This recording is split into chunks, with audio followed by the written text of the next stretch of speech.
Hello, everybody. It's me, your friendly neighbor, Uncle Pete, and this is my series Nails in the Coffin, where we learn that with great kills, there must also come great nails. Ladies and gentlemen, we are starting a new franchise today with Urban Legend, which was released just about 24 years ago in September 1998. This movie was directed by Jamie Blanks, who also directed another early 2000 slasher, Valentine. Some of our notable cast members in this movie, we have Jared Leto, Rebecca Gayheart, Joshua Jackson, the beautiful Daniel Harris, Tara Reid, and we also have Robert Englund. There's also a cameo by one of my favorite horror movie actors of all time. It was kind of weird. I do want to mention, I'm not really going to talk about the history of urban legends and how they're portrayed in this film. There's plenty of videos on YouTube that already talk about that stuff. I'm just going to talk about the victims, the decisions they make, and give them my nails in the coffin rating. Speaking about urban legends, I've always wanted to try to see if any of them are really true. So, before we start, let's try something. I've always wanted to try this, so let's give it a shot. Bloody Mary, Bloody Mary, Bloody Mary. What the fuck? Movie opens up with Michelle, who's driving in a rainstorm and she runs out of gas.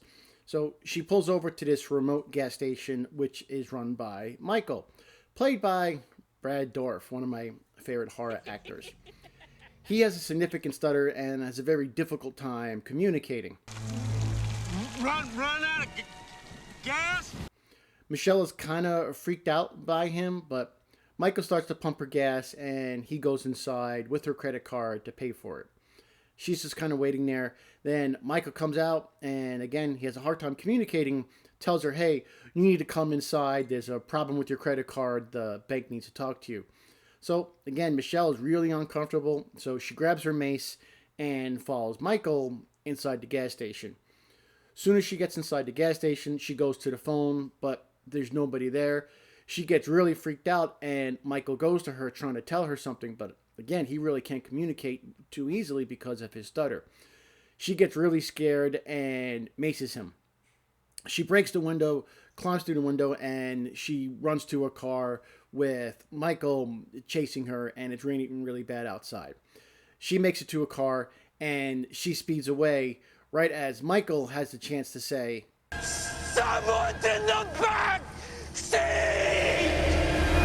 Michael was just trying to help her because you see when he starts to pump her gas that he looks in the back seat and he actually sees something and he has this, look of concern on his face.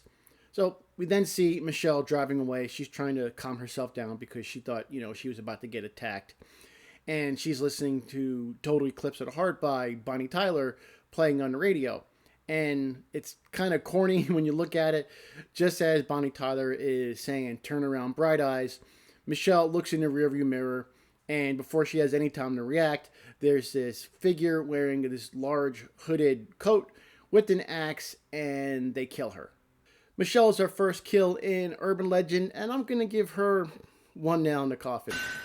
I'm really not going to blame her for getting freaked out by Brad Dourif's character, because he did kind of look kind of sketchy, and they were pretty much just setting up a red herring. She was alone, traveling by herself at night. So I'm not going to blame her for her response of, macing him because, she actually thought he was attacking her. But she must have been traveling for at least a while with somebody in the back seat, and she never noticed. She never heard anything back there, never felt anything move back there. I doubt, Rebecca Gayheart's Brenda didn't move at all the entire time that she was back there. And yes, spoiler alert, if you're watching this video, Rebecca Gayheart, who plays Brenda, is the killer. So the whole time Michelle had no clue she was back there. Yeah, I really don't buy it. And because of that, Michelle is going to get one nail in the coffin. Our next death in the movie is Damon, played by Joshua Jackson. He's sitting in a car with Natalie. They're parked in the woods. And Damon wanted to do a little bit more than just talk, but Natalie's not having any of it. So Damon kind of gets butthurt about it, and he goes to pee in the woods. He goes out there, and he's attacked from behind by Brenda when she just jumps him from behind and wraps a rope around his neck And we see some quick flash cuts of him being dragged through the woods. Natalie is still in the car waiting for Damon, and she's kind of getting tired of waiting for him. So she gets out of the car to go look for him. But shortly after she gets out of the car, she gets surprised by somebody wearing this giant coat with a hood on it. It's Brenda. She gets freaked out and scared and jumps in the car, waiting for Damon. She wants to drive away. All of a sudden, she hears and sees movement on the roof of the car. She thinks it's the killer. So, she starts the car and she goes to drive away. She sees the killer on the hood of the car and she starts the car and drives it, trying to hit the killer. But little does she know that Rebecca had tied Damon up over a tree and he's now hanging, tied to the back of the car with his, tips of his toes dangling on the roof of the car. And that's the movement that Natalie saw. How Rebecca Gayheart was able to get Damon up there all by herself doesn't make a lot of sense. But Natalie gets scared. She drives the car away, not knowing that she is now pulling Damon all the way up, and she pretty much hangs him to death. And then he falls down under the hood of the car, and he's now dead. Our second kill in the movie is Damon, and he's hung to death, and I'm giving Damon 2 nails in a coffin. Like I said earlier, I'm not sure how Rebecca Gayheart was able to pull him up over the tree branch and then tie him to the other end of the car. They kind of, conveniently left that part out. He was just, using the bathroom in the woods. I really didn't see him do anything, stupid per se. I didn't really see him do anything at all. And there were just some quick cuts of him being dragged through the woods with the rope around his neck. And it's another one of those instances where they really didn't give the victim much any time because they souped up the strength and abilities of the killer. So for a second kill, Damon, you're getting 2 nails in the coffin. Our next death is Tash, played by the beautiful Danielle Harris. She's alone in her dorm room in this chat party room where she's about to get ready for a blind date with somebody she's meeting in one of these chat rooms. So she goes in the bathroom to get ready. And then she goes back down to sit at her computer. And there's this message on her computer stating that the person is in her dorm room. Before Tasha has any time to react, Brenda grabs her from behind. And then they're wrestling and fighting on Tasha's bed. Natalie is Tasha's roommate. And as they're fighting and struggling on the bed, Natalie walks in. And she just thinks Tash is having rough sex. So she just kind of ignores it all. While all this going on, Tash and Brenda are still struggling, and Brenda is actually able to strangle Tash to death sitting right there on her bed. The next morning when Natalie wakes up, she goes over to Tasha's bed to check on her, and she pulls off the covers and sees Tasha's corpse. Brenda had slashed Tasha's wrists to actually make it look like a suicide. I'm going to award the beautiful Tash, played by Danielle Harris, 1 nail in the coffin. Her arms were free during the struggle, and Brenda didn't have her arms pinned down. Now, she was squeezing her by the throat, so maybe she couldn't scream help. But her arms were free, and they were just kind of flailing about.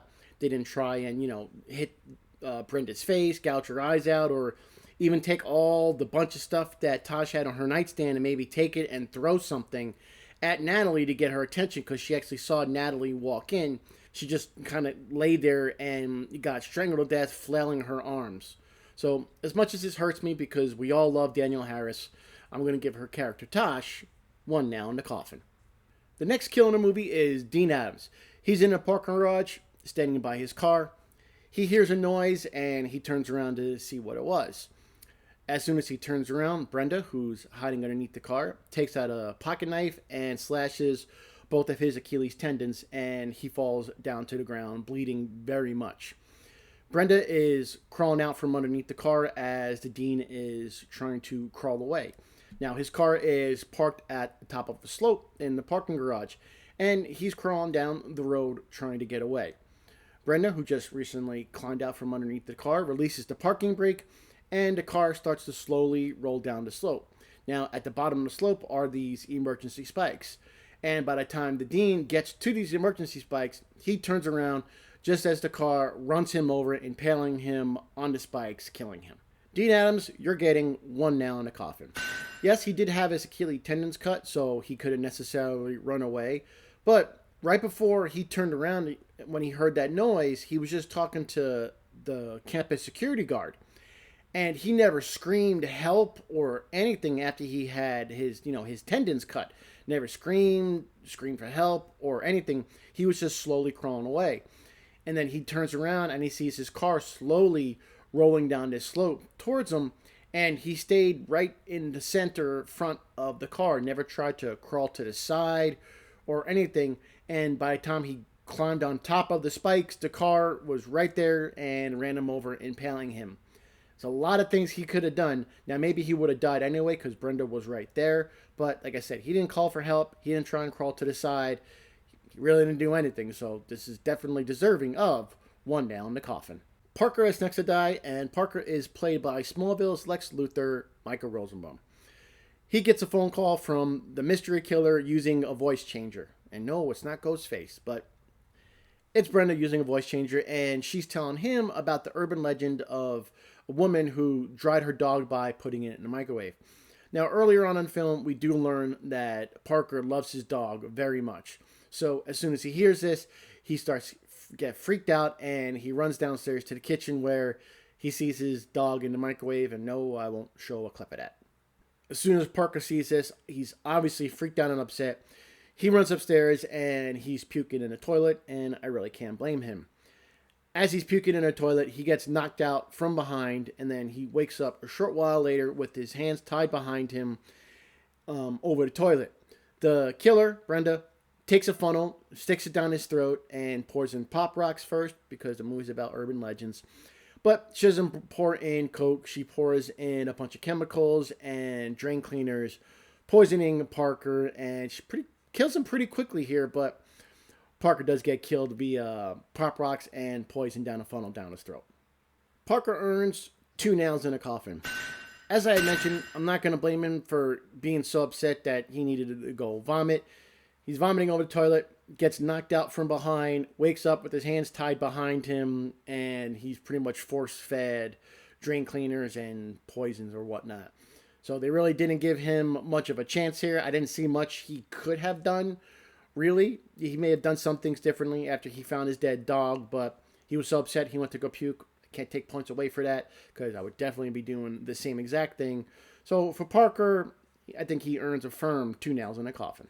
Sasha is our next death, and she is played by Tara Reid. She works at the college radio station, and she's there late at night with someone else.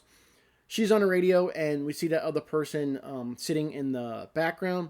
Brenda grabs this person from behind, but really don't see what Brenda did to that person, how they died, or if they did die. So we're not really going to rate that.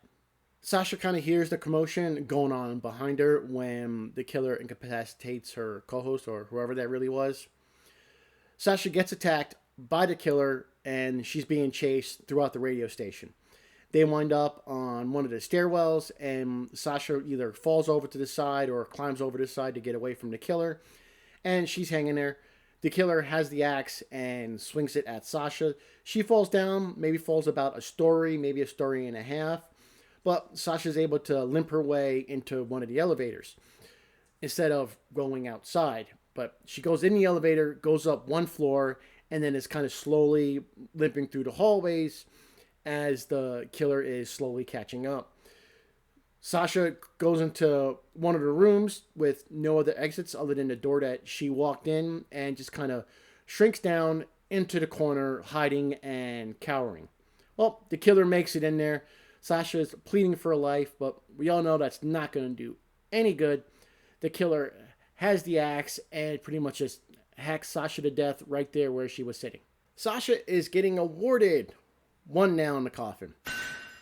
She didn't do anything to even try and save herself. Even after she fell that story, maybe story and a half, in the stairwell, you never see her try and run outside to try and escape or get help. They never said the doors were locked or anything like that, because in fact Natalie actually makes it into the radio station because she heard Sasha being chased and attacked on the radio since she was still wearing her headset. But Sasha just cornered herself in a room and didn't really do anything. Looks like she had a lot of opportunities to either try and defend herself or to escape, But she did none of that. So, Tara Reid, you're easily going to get one nail in the coffin. Our final kill in 1998's urban legend is the janitor that works at the college. So right now, Natalie is with Brenda and Paul driving in his Jeep. Natalie and Paul do not know that Brenda is the killer at this time. They stop at a convenience store. Paul runs inside. Brenda is talking to Natalie. They kind of smell something in the car, so they go check the trunk of Paul's Jeep, and they find Professor Wexler's, Robert Englund's, body in there. So Brenda now has Natalie thinking that Paul is this mystery killer. So they start running away into the woods as Paul is chasing them because he just sees them running.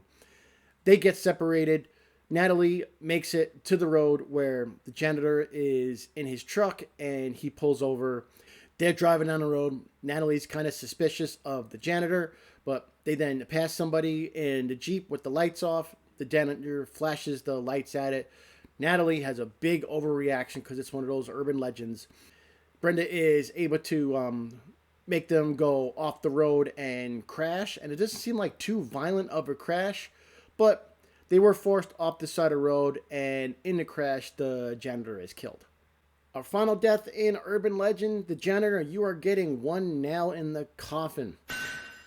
The Jeep was trying to run him off the road, and you really didn't do anything. You didn't speed up, slow down, swerve, or try anything at all. You just pretty much let Brenda in the Jeep, steer you off the side of the road, and you weren't wearing your seatbelt. So all your decisions led to you dying. So this is another easy one for me. Sorry, Mr. Janitor. You're definitely going to get one nail in the coffin. We're at the movie's climax now. Brenda has Natalie tied to some bed inside the college after the crash, and we get all this exposition on why Brenda is doing all this. Natalie was involved in a prank that had killed Brenda's boyfriend, so Brenda wants revenge. Brenda has her gun. She's about to shoot Natalie, but she's then interrupted by Paul. Brenda kind of has a crush on Paul. So Paul kind of tries to do some sweet talking with Brenda, trying to get the gun from her, but it's no avail. Brenda is about to shoot Natalie and Paul. But before this can happen, the security guard, Reese, she was incapacitated a short while earlier by Brenda. She has her gun and she shoots Brenda in the arm, and Brenda drops her gun. Natalie picks the gun up. Brenda, screams at them. Natalie shoots Brenda and she goes flying back through the window and falls down, presumably dead. Natalie and Paul now think Brenda is dead, and they're driving in Paul's Jeep. Doesn't seem to be going to the hospital or the police station or wait at the college for the police or anything. They're just driving on home. But before we know, guess who's in the back seat? It's Brenda with her axe. She attacks them, trying to kill both of them. And in the ensuing chaos that's currently going on inside the car, Paul crashes the Jeep, which is over a bridge right now. Brenda, who was in the back seat, not wearing a seatbelt or anything, goes flying through the windshield over the side of the bridge into the river below. And then we see Natalie and Paul just watch Brenda's body as it floats away. But Brenda is not dead, because immediately after we see Paul and Natalie watch Brenda's body float away, we then see it's a short while later at another college, and a bunch of the college kids are talking about urban legends and the events that had, previously happened. And Brenda is there. She's like, that's not how the story goes. This is what really happened. And we all see that Brenda is not dead. I think they kind of ruined that by showing us so quickly after seeing Brenda's body float away. Maybe they could have waited for a mid-credits stinger or something like that, but it kind of really lost its effect by showing it so quickly after, we thought Brenda was dead. So there we have it, ladies and gentlemen. Those are all my Nails in the Coffin ratings for 1998's Urban Legend. So let's have a summary. Michelle, I gave her one nail in the coffin. She had no idea somebody was laying in her back seat for a pretty decent period of time that she was driving. Damon, who was hung to death, being tied to the car, got 2 nails in the coffin. Tash, the beautiful Danielle Harris, had 1 nail in the coffin. Dean Adams, also 1 nail in the coffin because he couldn't scream for help or crawl to the side or do anything. Parker had 2 nails in the coffin. Sasha, played by Tara Reid, also had one nail in the coffin. And our final death in the movie, the janitor, had one nail in the coffin. He wasn't wearing a seatbelt and did nothing to avoid being ran off the side of the road or do anything. So the janitor, the last kill in the movie, easily one nail in the coffin. So this is going to give us an average of 1.3 nails in a coffin. It's pretty low, but the movie is about people dying from urban legends, and urban legends pretty much all involve bad decisions made by unfortunate victims. So I'm not too surprised with having an average so low for urban legend. Thank you for checking out this video, ladies and gentlemen. I really do appreciate it. And if you haven't already, hit that like button and comment down below on what you thought. And also, check out all my other videos. I just recently wrapped up the entire Texas Chainsaw Massacre franchise, and I had a lot of fun covering those movies. So if you haven't checked those out yet, please do so now. It'd be really awesome if you did. And again, if you haven't, please hit that subscribe button. I would greatly appreciate it. I'm loving to grow this channel, and I love that all you want to take this journey with me. So thank you in advance for hitting that subscribe button. Next week, I will be nailing all the victims in this movie sequel, Urban Legends Final Cut. So stay tuned next week to see how that movie fares with Nails in a Coffin. Take it easy, everybody. Stay happy, stay healthy, stay safe. I am your friendly neighborhood Uncle Pete. And remember, with great kills, there must also come great nails.